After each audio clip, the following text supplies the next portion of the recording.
अब ये जो जगह है ना जी जी, यहाँ के ऊपर दामन में जो है ना बिजली गिरी और वहाँ से पानी निकला और उस पानी ने ये तमाम पत्थर वहाँ से लेकर आए और ये पत्थर आए कहाँ से ये किसी को इल्म नहीं है। इन पहाड़ों पे कोई पत्थर नहीं थे इस तरह के।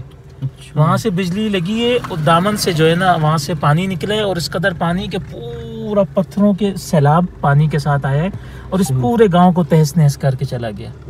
एक घर यहाँ पर नहीं बचा सिवाय एक घर के, सिर्फ एक घर इस पूरे डाडर के अंदर बचा और उसकी वजह ये थी कि इस पूरे इलाके के अंदर एक भी मस्जिद नहीं थी। एक मस्जिद इस पूरे इलाके में नहीं थी और ये अयाशी के लिए लोग ये दुबई, इसको मिनी दुबई कहा जाता था, आम जबान इसको मिनी दुबई कहा जाता था।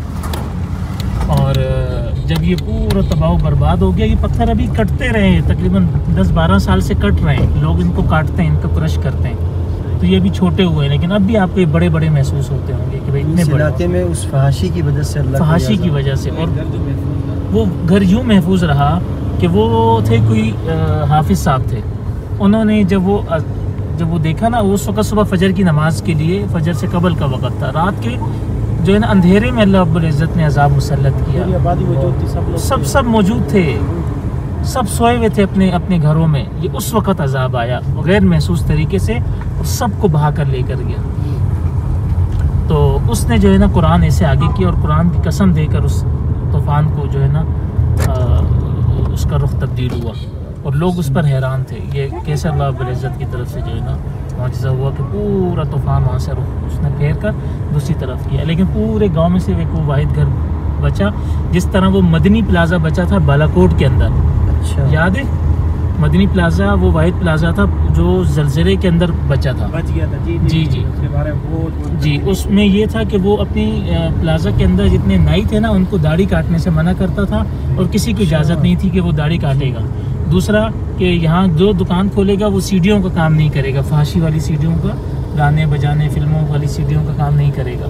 उसकी बरकत से पूरे बालाकोट में वो एक प्लाजा बचा, वो आज भी कायम दायम है, और वो जो डाडर में घर बचा वो आज भी कायम दायम है।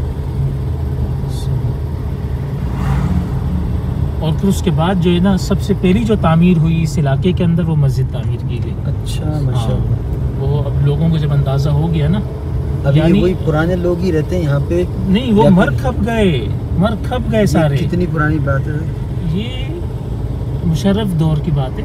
अच्छा, ज़्यादा पुरानी नहीं, अभी की बात है, तो ज़्यादा पुरानी नहीं, 10 साल बस इतना ही, 10-15 साल का अरसा हुआ है, ये ज़्यादा पुरानी बात नहीं है, ये अभी की बात। इसको पाइन वेली कहा जाता है, पाइन वेली कहा जाता है। पाइन कहते हैं इन दरख्तों को, ये चलगोजे के दरख्त हैं। अच्छा, यहाँ ये चलगोजे के दरख्त हैं। जी जी, ये जो लंबे लंबे, जी जी, ये सारे, ये जितने पहाड़ों में चीड़ कहा जाता है। जी, ये सब चिलगोजे के होते हैं। इस पे चलगोजे खिंगला जिसे हम कहते हैं। अच्छा। वो और ये जो है ना चीड़, इसको क्या कहा हमारी ज़बान में, इसको चीड़ कहा जाता है।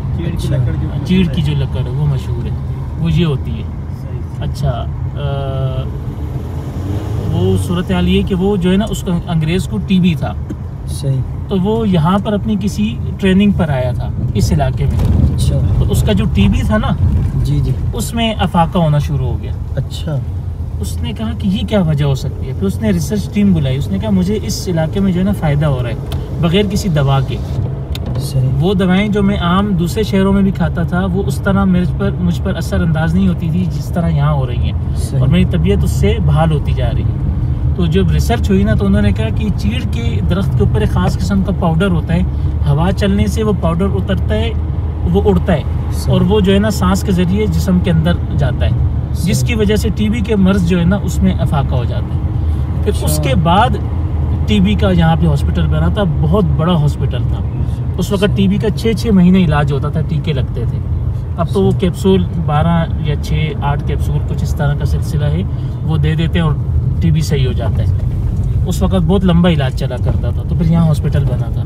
अब वो हॉस्पिटल जो है अब वो मेंटल हॉस्पिटल में मुंतकिल हो गया है, जो मेंटल ख़त्म कर दिया। अब वो हॉस्पिटल ख़त्म कर दिया क्योंकि अब तो लंबे इलाज नहीं होते ना, मरीज़ यहाँ के रुकते थे। अच्छा।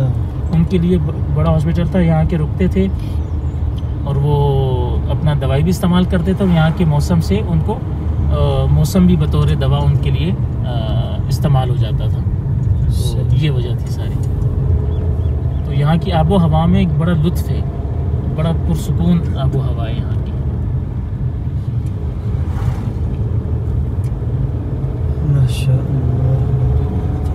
यानी आप इससे अंदाज़ा लगाएं, मैं उससे पहले वाले मज़कूरा वाक़ये की तरफ आता हूँ कि मस्जिद का वजूद इस कदर बाइस से बरकत होता है कि वो कितने ही अजाबों को, बलाओं, आफात, मुसीबतें और बलियात को वो रोक देती हैं, यानी उसकी दरो दीवार रोक देती है, क्योंकि मस्जिद का ताल्लुक निस्बत अल्लाह की तरफ मुंतकिल हो जाती है ना, नमाजों की तरफ। उस निस्बत का ये वजह होती है कि इतनी आफात बलियात रुक जाती हैं। तो निस्बत का कायम हो जाना कितनी बाइस से बरकत वाली चीज़ है।